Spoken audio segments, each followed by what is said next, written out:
Welcome to True Crime Stories for English Learners, where real-life mysteries meet clear and simple English. Jack the Ripper. The fog was thick that night in Whitechapel, London. It was August 31st, 1888, and the narrow streets of the East End were dark and dangerous. A woman walked alone through the shadows. Her name was Mary Ann Nichols, but everyone called her Polly. She was 43 years old, poor and desperate. She needed money for a bed in a lodging house. She had been turned away earlier that night because she couldn't pay. Now she was back on the streets looking for customers. At 3:40 in the morning, a cart driver named Charles Cross was walking to work. As he passed Buck's Row, a narrow street lined with warehouses and workers' cottages, he saw something lying on the ground. At first he thought it was a tarpaulin, a piece of heavy cloth. But as he got closer, his blood ran cold. It was a woman, and she was dead. Polly Nichols lay on her back, her throat cut so deeply that her head was nearly severed from her body. But the killer hadn't stopped there. Her abdomen had been ripped open with brutal violence. The police arrived within minutes, but the killer had already vanished into the fog. This was the first murder that would be definitively attributed to the man who would become known as Jack the Ripper, the most famous serial killer in history. The streets of Whitechapel. To understand the Ripper murders, you need to understand Whitechapel in 1888. The East End of London was a place of desperate poverty.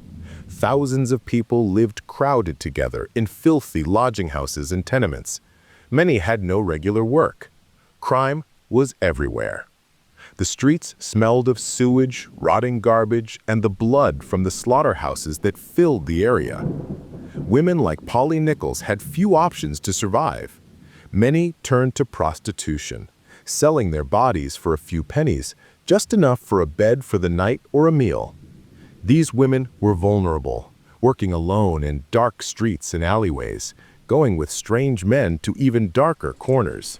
The police couldn't protect them. There were too few officers for too many streets, and honestly, most officers didn't care much about protecting poor prostitutes. The area was also home to tens of thousands of immigrants, many of them Jewish refugees fleeing persecution in Eastern Europe. They lived in their own communities, spoke different languages, and practiced different customs. This made some local people suspicious and resentful. When the murders began, this tension would explode into violence and prejudice. The police force at the time was nothing like modern police departments. There was no FBI, no criminal profiling, no DNA testing, no fingerprint analysis. Detectives relied on witnesses, confessions, and catching criminals in the act. Photography was still new and difficult.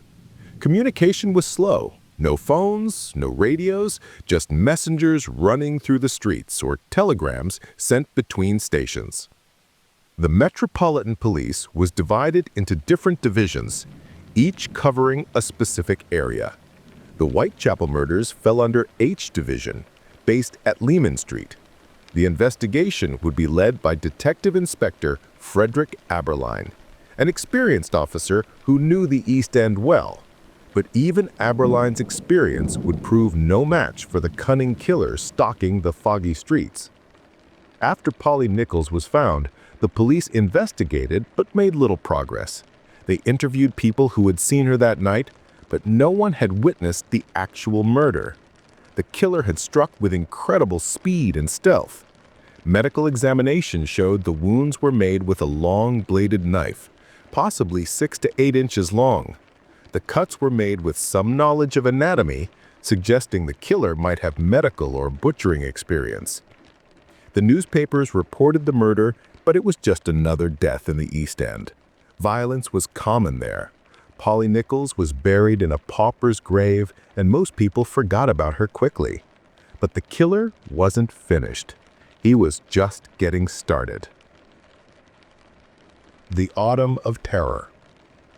8 days later, on September 8th, another body was found. Annie Chapman, age 47, was discovered in the backyard of 29 Hanbury Street. Like Polly Nichols, her throat had been cut and her abdomen ripped open. But this time, the killer had taken things further. He had removed some of her internal organs and taken them with him. The level of mutilation was shocking even to experienced police officers.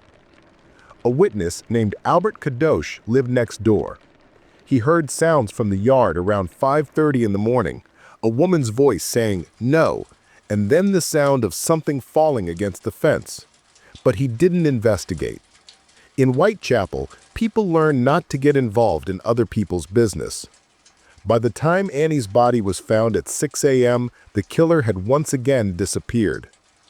The murder of Annie Chapman created panic in Whitechapel. 2 women, both prostitutes, both killed in similar horrific ways within just over a week. This wasn't random violence. This was something new and terrifying. A serial killer hunting victims in a pattern. The newspapers began reporting the story with increasing alarm.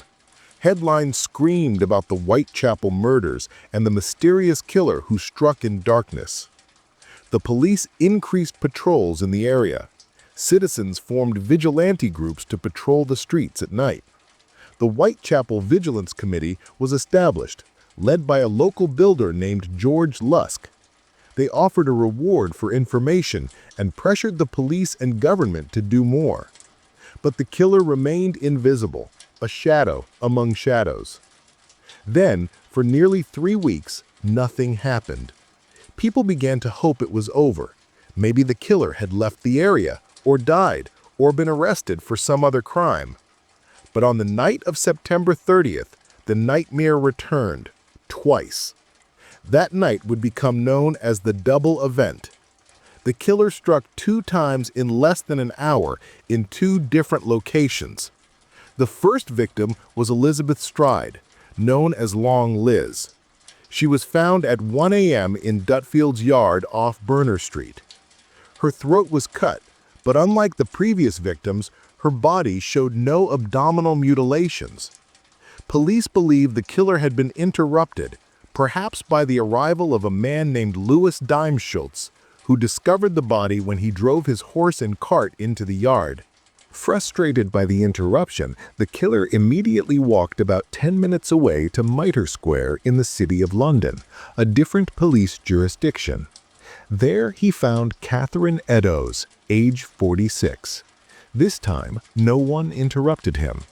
The mutilations he inflicted on Catherine were the worst yet. Not only was her abdomen ripped open and organs removed, but her face was also slashed and disfigured. The killer had spent significant time with this victim, working in a public square where a policeman passed by every 15 minutes. He killed her, mutilated her, and vanished in the brief window between police patrols. The double event pushed London into a state of near hysteria. The newspapers published increasingly lurid descriptions of the crimes. Artists created sensational illustrations.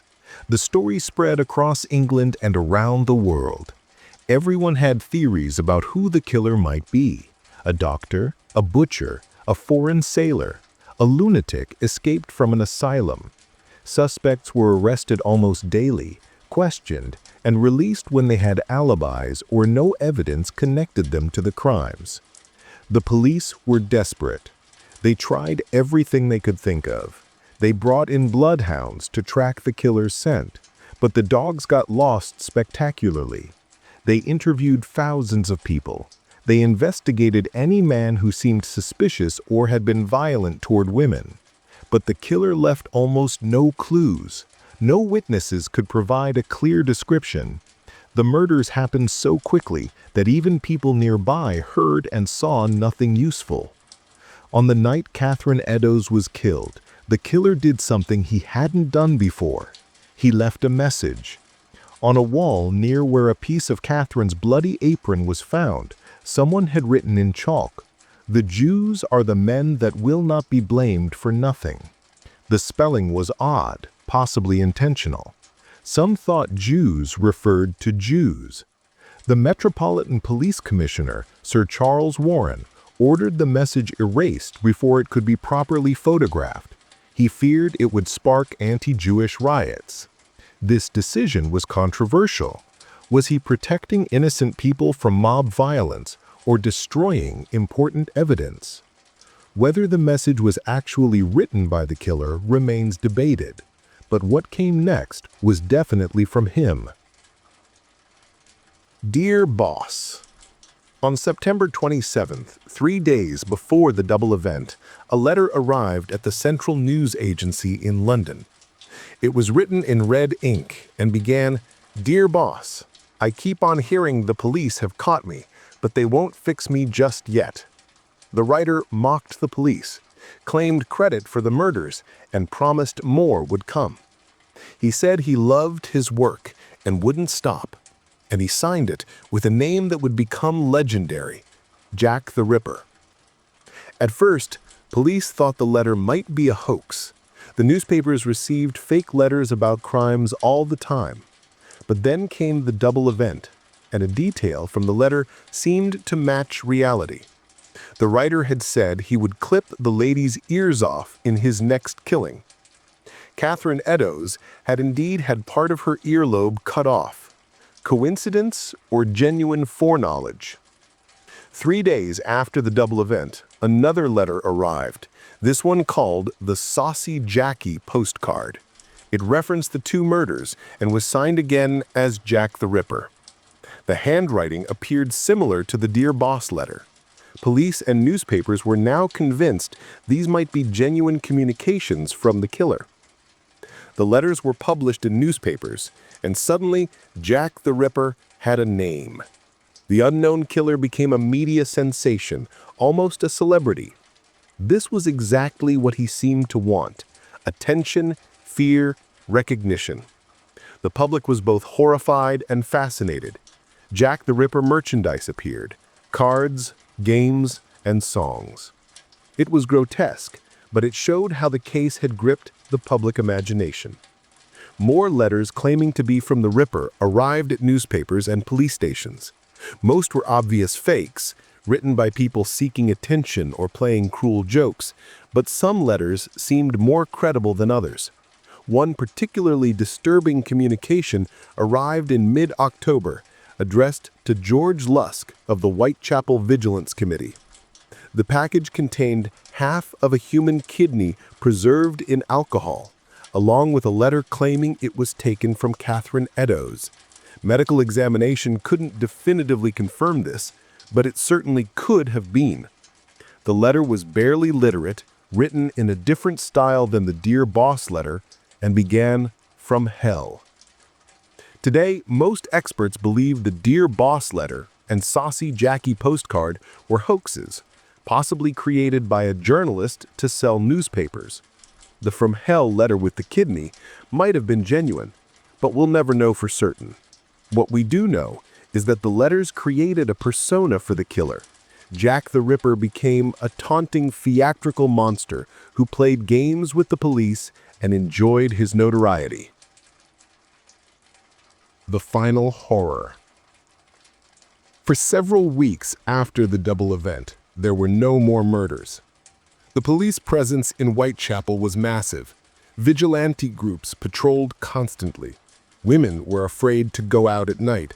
Some prostitutes left the area entirely, seeking safer places to work. The increased security seemed to be working. But on November 9th, 1888, Jack the Ripper committed his final and most horrific murder. This time, he didn't attack on the street. He went indoors to 13 Miller's Court, a small room rented by a 25-year-old woman named Mary Jane Kelly. Mary Kelly was younger than the other victims, and by some accounts, more attractive. She had fallen on hard times, but still had hope of escaping prostitution. She was behind on her rent and desperate for money. On the night of November 8th, witnesses saw her with a man, presumably a customer. She brought him back to her room. What happened in that room was unspeakable. Unlike the previous murders, which occurred in public spaces where the killer had to work quickly, this time he had privacy and time. He used it to unleash absolute savagery. When Mary's body was discovered the next morning by her landlord's assistant, even experienced investigators were sickened by what they saw. Mary Kelly had been systematically destroyed. The killer had spent hours mutilating her body. Her face was cut beyond recognition. Her throat was severed. Her abdomen was completely opened, and organs were removed and placed around the room. The bed was soaked in blood. The walls were splattered with it. The photographs taken of the crime scene are so disturbing that many books about Jack the Ripper still refuse to publish them. The level of rage and violence displayed in Miller's court was extraordinary. Some experts believe the killer knew Mary Kelly personally, that this was more than just another random victim. Others think he simply took advantage of being indoors to fully express his violent fantasies. Whatever the explanation, Mary Kelly's murder represented the pinnacle of the Ripper's brutality. It was also, apparently, his final murder. After November 9th, 1888, the canonical Ripper murders stopped. There were other murders of women in Whitechapel in the following months and years, but none showed the same signature mutilations and surgical precision. Jack the Ripper had vanished. The hunt for the killer. So who was Jack the Ripper? In the 135 years since the murders, hundreds of suspects have been proposed. Police at the time investigated dozens of men. Modern researchers have suggested hundreds more. But despite all this investigation, all these theories, we still don't know the killer's identity for certain. The police at the time had several main suspects. One was a Polish Jewish immigrant named Kosminski, who was later committed to an asylum for insanity. Another was a barrister named Montague John Druitt, who committed suicide shortly after the Kelly murder. A third was an American conman named Francis Tumblety, who was arrested in London for gross indecency and fled to the United States. In the decades since, the list of proposed suspects has grown wildly. Some theories are based on reasonable evidence and analysis. Others are completely speculative, based on the flimsiest connections. Suspects have included Prince Albert Victor, the grandson of Queen Victoria, despite clear evidence he was elsewhere during the murders; Lewis Carroll, the author of Alice in Wonderland, based on dubious anagram analysis of his works; Walter Sickert, a famous painter, based on his dark artwork and suspicious behavior; James Maybrick, a cotton merchant from Liverpool, based on a diary that most experts consider a modern forgery; H. Holmes, a serial killer, despite no evidence he was in London at the time; multiple doctors, butchers, sailors, and even a midwife. The problem is that we have very little reliable evidence. The witness descriptions of men seen with the victims are vague and contradictory. Some described a man of medium height with a dark mustache. Others described a tall man. Some said he looked like a gentleman, well-dressed. Others said he looked foreign or Jewish. These descriptions probably weren't all of the same person, and some may not have been of the killer at all. The forensic evidence is also limited. This was before fingerprinting or DNA analysis. Blood type analysis existed, but wasn't widely used in criminal investigations. The murder scenes were contaminated by crowds of curious onlookers before police could properly examine them. Any physical evidence the killer might have left was destroyed or lost.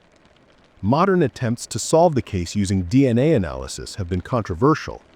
In 2014, a researcher named Russell Edwards claimed that DNA from a shawl supposedly found at one of the crime scenes matched both Catherine Eddowes and Aaron Kosminski. However, many experts question the chain of custody for this shawl. There's no solid evidence it was actually at the crime scene, and it had been handled by numerous people over 126 years. The DNA analysis methods used have also been criticized. The truth is, we will probably never know Jack the Ripper's identity with certainty. Too much time has passed, too much evidence has been lost or contaminated, too many false leads and hoaxes have muddied the waters. The case remains officially unsolved, and likely always will be. Why did he stop? One of the most intriguing questions about the Jack the Ripper case is why the murders stopped after Mary Kelly. Serial killers don't usually just stop killing voluntarily. They're driven by compulsions they can't control.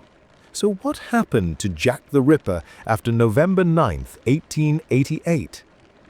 There are several possibilities. The killer might have died.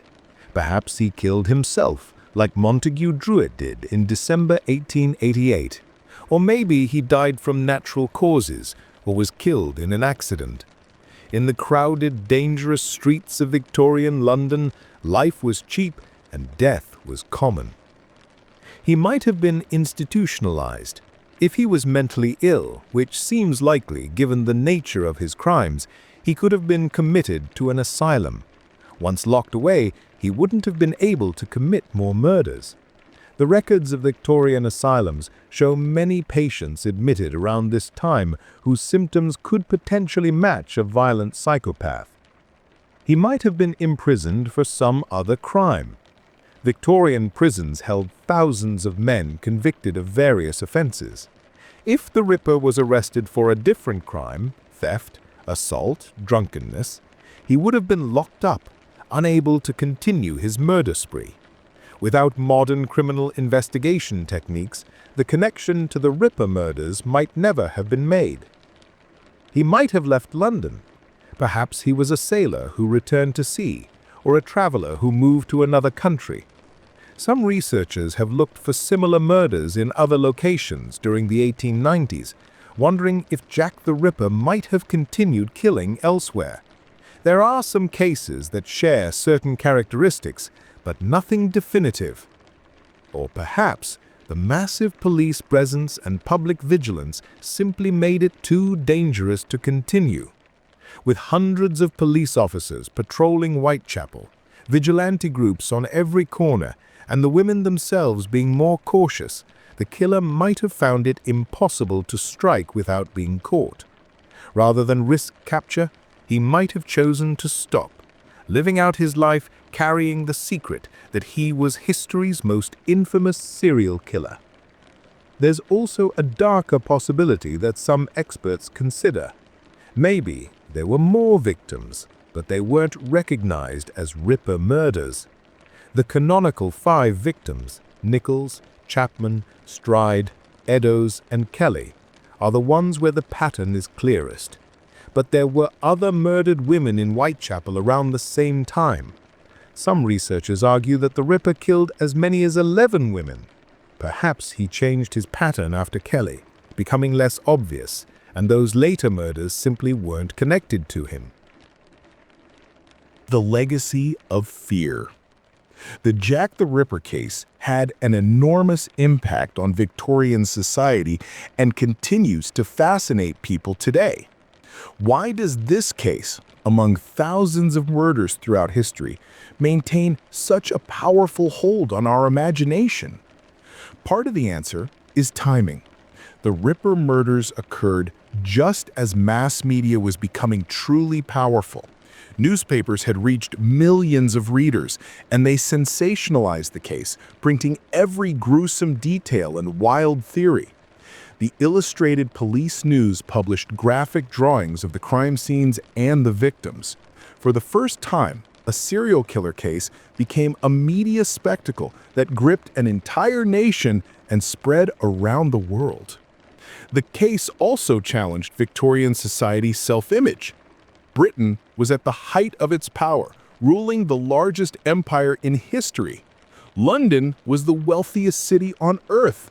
Yet, in the heart of the capital, a killer was murdering women with impunity while the police seemed powerless to stop him.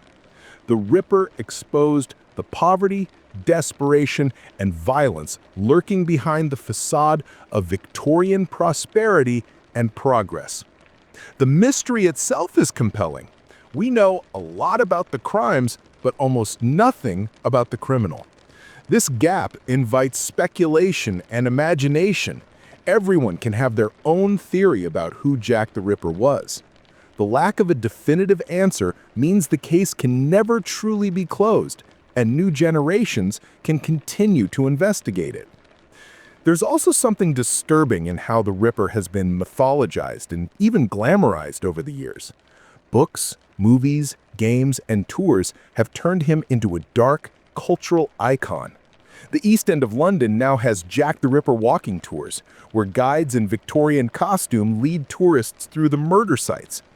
There's something deeply wrong about turning real murders, real suffering, into entertainment. The victims become footnotes to the mystery of the killer's identity. And that brings us to perhaps the most important point about the Jack the Ripper case. We should remember the women who died, not just the man who killed them. Remembering the victims. Mary Ann Polly Nichols was born in 1845. She had been married and had 5 children, but her life fell apart after she separated from her husband. She struggled with alcoholism and poverty. On the night she died, she had been turned away from a lodging house because she lacked the 4 pence needed for a bed. She told a friend she would soon earn the money. She never got that chance. Annie Chopman was born in 1841. She had been married to a coachman and had 3 children. After her husband died, she survived by selling flowers and crochet work and sometimes through prostitution. She was unwell, suffering from chronic lung disease. Witnesses said she was a quiet woman who never caused trouble. She was 47 years old when she died in a Whitechapel backyard. Elizabeth Stride was born in Sweden in 1843. She moved to London and married a carpenter. She told people that her husband and children had died when the Princess Alice steamship sank in 1878, but this wasn't true. She had made up this tragic story to earn sympathy. In reality, she and her husband had separated. She cleaned houses and sold flowers and occasionally turned to prostitution. She was 44 when she died. Catherine Eddowes was born in 1842. She had a long-term partner named John Kelly, and they worked together as hop pickers. She struggled with alcoholism. On the day she died, she had been arrested for being drunk and disorderly. The police released her at 1 a.m., warning her to make her way home. By 1:45 a.m., she was dead in Mitre Square. She was 46 years old. Mary Jane Kelly was the youngest victim, only 25 years old. She was born in Ireland and had worked as a prostitute in high-class brothels before falling into poverty. She lived with a man named Joseph Barnett, who had worked as a fish porter. When Barnett lost his job, their relationship deteriorated, and he moved out just days before her murder. Some witnesses said Mary had a sweet singing voice and was considered attractive by the standards of the time. These women were not just victims. They were human beings, with stories, with families, with hopes and dreams that were cut short. They lived in a world that offered them few choices and even less protection. Society had failed them long before Jack the Ripper found them in the dark streets of Whitechapel. The Ripper case also highlighted the desperate poverty of the East End. The murders brought attention to the terrible conditions in which thousands of people lived. Some reforms did follow. The murders pressured the government to improve housing conditions, increase police presence, and provide more social services for the poor. It's a bitter irony that it took such horrific violence to make society pay attention to the suffering that had been there all along. Lessons from the shadows. What can we learn from the Jack the Ripper case more than a century later? The story offers several important lessons about society, justice, and human nature. First, it reminds us how vulnerable certain groups of people can be. The Ripper chose his victims carefully, women who were poor, isolated, and working in prostitution. These were women society had already marginalized and dismissed. When they disappeared or died, few people cared. The same pattern continues today. Serial killers often target sex workers, homeless people, drug addicts, and others whom society tends to ignore. These people deserve protection and justice just as much as anyone else. Second, the case shows the power and danger of media sensationalism. The newspapers of 1888 turned the Ripper murders into entertainment, printing graphic details and wild theories. This sold papers, but also spread panic and misinformation. It led to vigilante violence and racist attacks on immigrant communities. Today, we still struggle with these same issues. True crime entertainment is more popular than ever, but we must ask ourselves, are we honoring the victims and learning from these tragedies, or are we simply consuming murder as entertainment? Third, the case demonstrates the limitations of law enforcement and the justice system. Despite massive efforts, Victorian police couldn't catch the Ripper. Even today, with all our advanced technology, many serial killers evade capture for years, and some are never caught at all. This should make us humble about what the justice system can achieve and push us to develop better methods of protecting vulnerable people before they become victims. Fourth, the mystery of Jack the Ripper's identity teaches us about the human need for answers and closure. We want to believe that mysteries can be solved, that bad people will be caught and punished, that justice will prevail. When cases remain unsolved, it troubles us deeply. It reminds us that the world is not always fair, not always orderly, and that sometimes evil does go unpunished. This is an uncomfortable truth, but an important one. Finally, the case forces us to confront our fascination with violence and evil. Why are we so interested in serial killers? Why has Jack the Ripper remained famous while his victims are largely forgotten? There's something in human psychology that draws us to darkness, to the extreme edges of human behavior. This isn't necessarily wrong.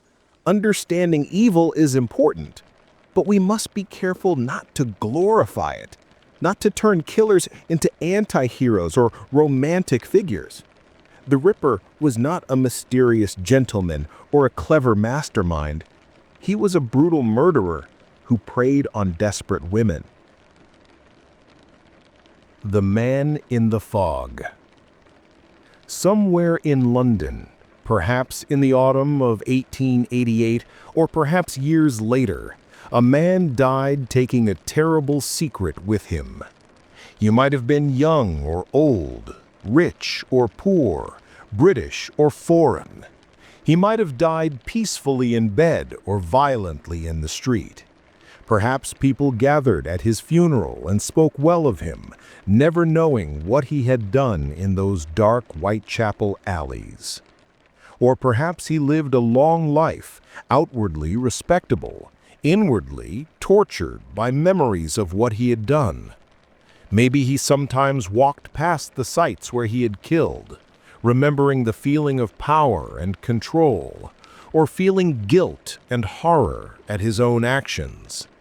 We'll never know. What we do know is this.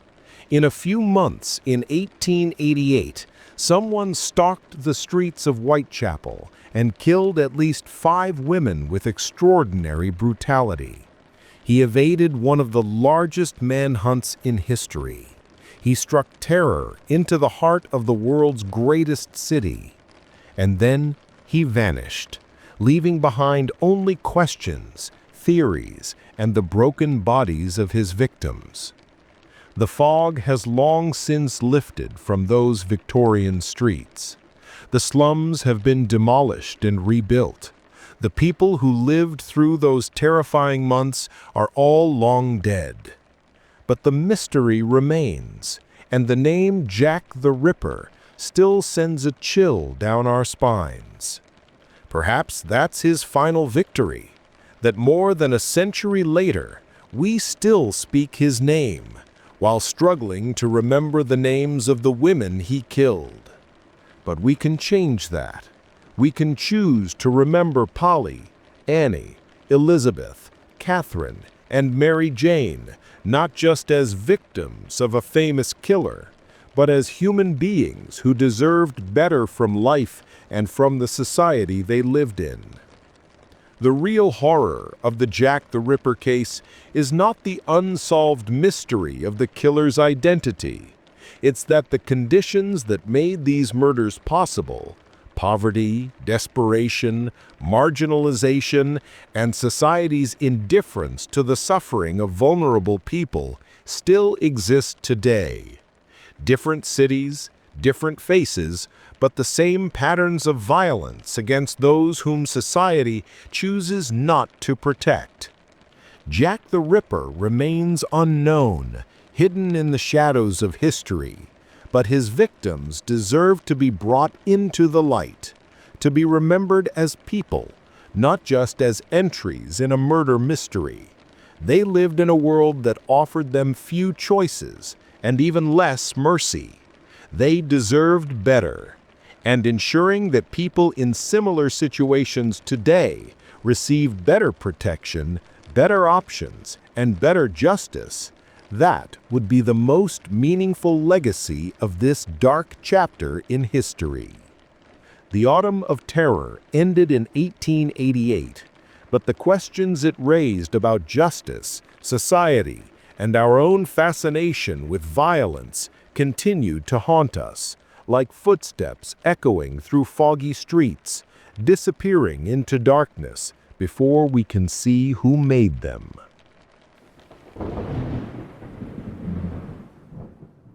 Another dark chapter closed, but the mystery of human nature continues. Thanks for listening to True Crime Stories for English Learners. Don't forget to subscribe and join me next time for another real story that's stranger than fiction.